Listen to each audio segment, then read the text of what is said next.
इसमें यही बात पूरे हमने अपनी कमजोरी को स्वीकार तो किया ही कि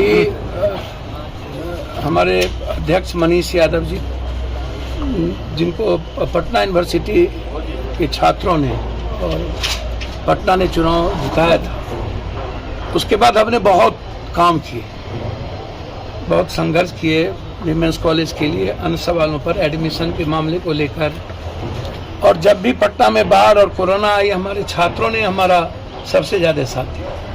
जब भी कोई आंदोलन हुई, यूपीएससी का, बीपीएससी का, छात्र हमेशा लड़ते रहे।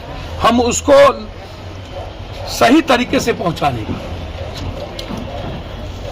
हमारा जो लीडरशिप था, शुरू में हम गौतम आनंद चुनाव लड़े, फिर हमारे उस वक्त चांद बने, फिर हम चुनाव लड़े, फिर हम उस वक्त भी 2 पैनल पर थे, पहली बार भी पैनल पर थे, तीसरे बार हम पैनल पर थे, अध्यक्ष हम चुनाव जीते, चौथे बार कहाँ कमी रह गई। तो उसमें मैं मानता हूं कि संघर्ष हम नंबर 1 में रहे। छात्रों की आवाज हमने उठाई, छात्रों के काम करने में पीछे नहीं रहे। छात्रों के लिए आंदोलन सबसे ज्यादा जन अधिकार पार्टी ने किया, युवाओं के रोजगार पर सबसे ज्यादा जन अधिकार पार्टी ने किया। फिर कोई पार्टी आज तक सड़कों पर नहीं रहती है। जन अधिकार पार्टी के बाद कोई काम रहता है तो माले के बच्चे या लड़के कुछ रहते हैं, वामपंथी। इसके अलावा किसी कोई पार्टी को मतलब आंदोलन से नहीं है। कोई पार्टी, सत्ताधारी पार्टी को तो मतलब ही नहीं है। और अब भी जो सत्ताधारी पार्टी चुनाव जीती है, वो छात्रों का कॉज क्या उठाएगा, सेमेस्टर का कॉज क्या उठाएगा, वो एग्जामिनेशन का कॉज क्या उठाएगा? वो अपने सरकार के खिलाफ वो लड़ तो नहीं पाएंगे।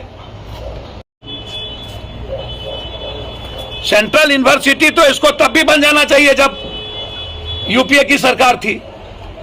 सच में यूपीए की सरकार में हम सेंट्रल यूनिवर्सिटी क्यों नहीं बना पाए?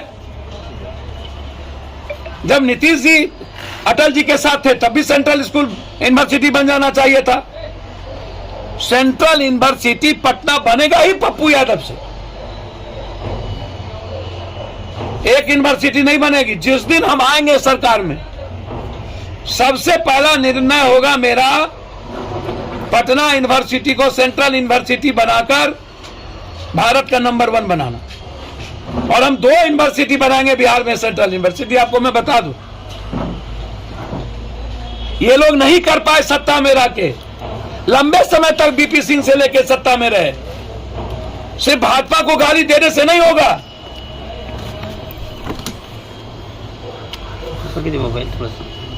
ये लड़ेंगे क्या? और दूसरी बात, सारे छात्रों के निर्णय के अनुसार सारी कमेटी डिसॉल्व कर दी टोटल। हम जून जुलाई में चुनाव है, हमने शुरू कर दी तैयारी। पूरे बिहार के यूनिवर्सिटी की तैयारी हमने आज से ही शुरू कर दी। बिल्कुल हम बैठते नहीं हैं, हमारी छात्र इकाई बैठेगी नहीं। 1 सप्ताह के अंदर पूरी कमेटी बन जाएगी।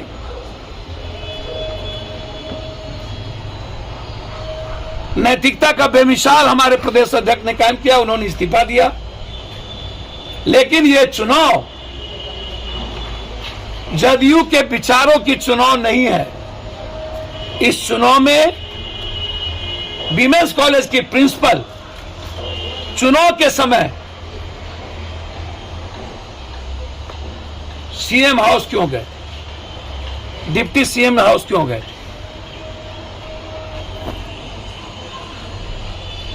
विमेंस कॉलेज में ही जदयू के चारों पैनल को इक्वल वोट क्यों आता है? क्या है? 5 पैनल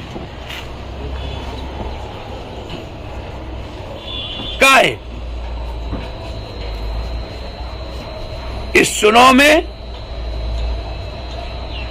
नंबर 1, नंबर 2 डायरेक्ट अपनी अपनी पार्टी के चुनाव की जीत पर लड़ रहे थे।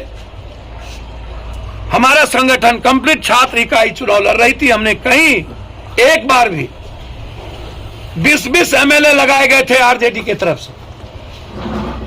जदयू की तरफ से पूरे ललन बाबू का नेतृत्व और उमेश जी देख रहे थे, और हमारा सिर्फ छात्र लीडरशिप और हमारे प्रभारी। यह चुनाव विचारों का जीत नहीं है, यह सरकार प्रायोजित धन साम दाम दंड भेद से कल छल बल से जीता गया। हम इसको स्वीकार करते हैं कि हम हारे हैं। हम फिर छात्रों का विश्वास जीतेंगे। छात्रों के परिवार और सबके साथ हमारा व्यक्तिगत और पारिवारिक रिश्ता है। हम उस विश्वास के साथ पटना यूनिवर्सिटी के विचार और गौरव को वापस करें।